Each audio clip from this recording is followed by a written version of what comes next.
Does Lista Metallocene not get the SQ rating? That's what you're going to ask, right? When making Lista Metallocene from the beginning, it was all made to exceed the specifications. I guarantee there is absolutely no problem. Lista Metallocene doesn't need approval. Have you hit subscribe? You haven't? Dr. Kim, the API SQ grade was announced this March. Yes. Could you explain what the SQ grade is? It's an API specification, right? SQ is the latest specification, and it used to be SP. This is ILSAC GF7. There are 7A and 7B within 7. B is targeted at Japanese cars. 0W16, 0W12, and 0W8, this condition is B. Then the others are in the 20 and 30 viscosity grades. So 5W20, 0W20, 5W30, 0W30, 10W30. These 5 are 7A. Then what about the 40 viscosity? That doesn't fall under ILSAC. They can only be API SQ, but I explained that before. When going from SN to SP, a lot of things were upgraded. Originally, they changed it every 2, 3, or 4 years, but it took 10 years to go from SN to SP. Because solving LSPI was a huge task, and there's also something called sequence 10, a timing chain wear test. So including that, it took 10 years. They couldn't wait for everything to be solved, so they solved only LSPI first and released SNPLUS. A lot of people say this, it changed from SP to SQ. So why do the company's data look so similar?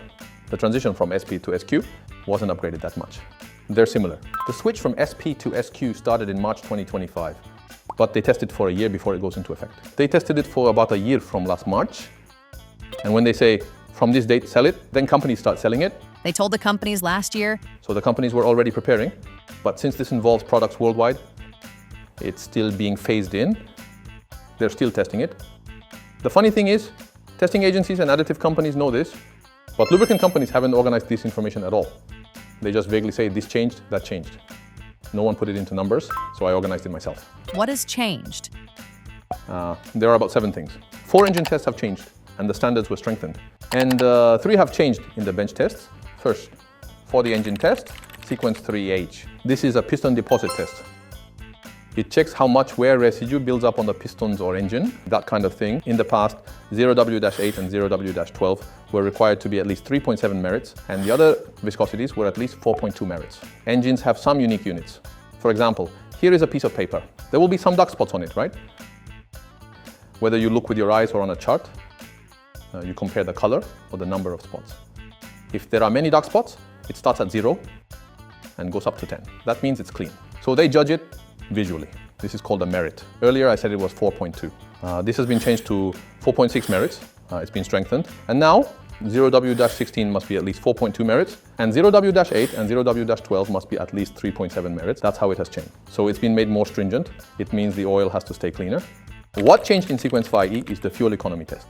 The fuel economy test has also been tightened, meaning fuel efficiency must improve that much. VIE, VIF. VIF refers to 0W to 16. And VIE refers to other viscosities. For example, 0W30 or 5W30. The 30 grade oils used to require at least 3.1%, but now they require at least 3.6%. That's how it's changed. The values vary by viscosity. So the fuel economy requirements have been tightened. Next, there must be fewer deposits. That's obvious. And then there's sequence 9, LSPI. Previously, LSPI testing was only done on fresh oil, but now they also test it on used oil. That's how it's been tightened. Of course, there's a set amount of use defined. Even after that much use, the oil must not cause LSPI. Actually, when they moved from SNPLUS to SP, it was upgraded and the frequency criteria were adjusted then, but this time they strengthened it by requiring testing on used oil too. Next, sequence X. This is timing chain wear. The chain is made of metal link and it transfers the crank's rotation to the camshaft. It has to deliver that power before the cam lifts the valves, and this is done through the timing chain. The timing chain is all linked up, but it stretches when it corrodes or wears down. This stretching is called elongation. Before, they allowed up to 0.085%. Now it's been tightened to 0.080%. You might think, wow, 0.08 is so small. But if a metal chain has stretched, it means it has worn down that much or corroded that much to stretch. Next, there are 3 bench tests. What didn't make sense was, they had an HTHS requirement in the APIS category, but strangely, it was looser than the SAEJ 300 viscosity standard, which wasn't necessary. But that looser standard was still included up through SP. For example, the HTHS of 5W-30 It's supposed to be at least 2.9 megapascals per second, but the API here, it is set to 2.3 or higher. The viscosity standard is supposed to be 2.9 or higher. If it's 2.3, everything passes, right? So I kept wondering, why does this standard even exist? That's what I thought. They finally removed it. So SQ no longer has HTHS. And another new part is the new MRV. The low temperature viscosity property has been strengthened. Previously, the MRV test for all viscosity grades had to be under 60,000 centipoise. But now, except for 40 grade, 20 and 30 grades changed to 40,000, and 40 and 50 grades stayed at 60,000. So the MRV standard has been tightened. In other words, low temperature viscosity property has been improved. Next, elastomer compatibility. This is also called seal compatibility. Cars contain many O-rings, gaskets, and similar parts. Engine oils include PAO, esters, and various other components, as I mentioned. These can harden or soften the seals, causing them to tear or break. They can also cause them to swell, and so on. Now, previously, this was tested on only 5 types of polymers. It used to be tested on only 5 types of polymers. But now it has increased to 9 types. That means the number of materials has increased. If you think about it, it's not a huge change. So, does Lista Metallocene not get SQ? You might be wondering that. Because it's still labeled as SP only, so you might think you can't use it. But Lista Metallocene, from the very beginning, was made to exceed the specifications. So it meets all the specs mentioned here. I assure you, there's no problem at all. But there is one thing to check. That is the low temperature viscosity property. For the cold cranking simulator test, it has passed, and I have the test results stated. But research institutes in Korea don't do MRV tests. So actually, hasn't done the MRV test. Compared to the CCS test I did, the MRV is done at 5 degrees Celsius lower. For example, if CCS is tested at minus 30 degrees Celsius, then MRV is tested at minus 35 degrees Celsius.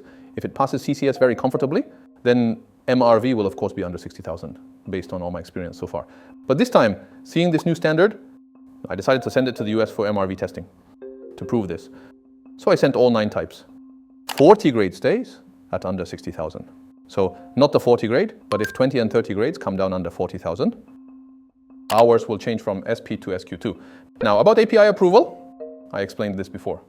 When a new standard is created, base oil companies, additive package companies, engine companies, and car companies form a consortium and run tests to develop recipes that pass all the newly created specification standards. They create such recipes. They register that program by investing tens of billions of Korean won. Later, anyone who wants to get certification can take the already created recipe, reproduce it identically, and apply for approval to get certified. And then people around the world will use that program to make engine oil. So it brings huge profits because they have to buy the raw materials from those companies. In our case with Metallocene, we're not planning to sell our base oil blend worldwide. We created it by modifying additive packages, but we're not selling it.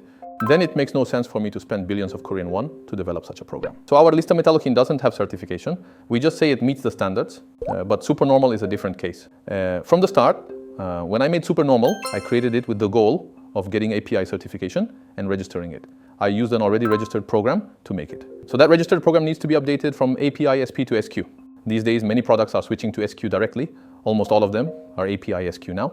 Then they have the ILSAC GF7A compliance label.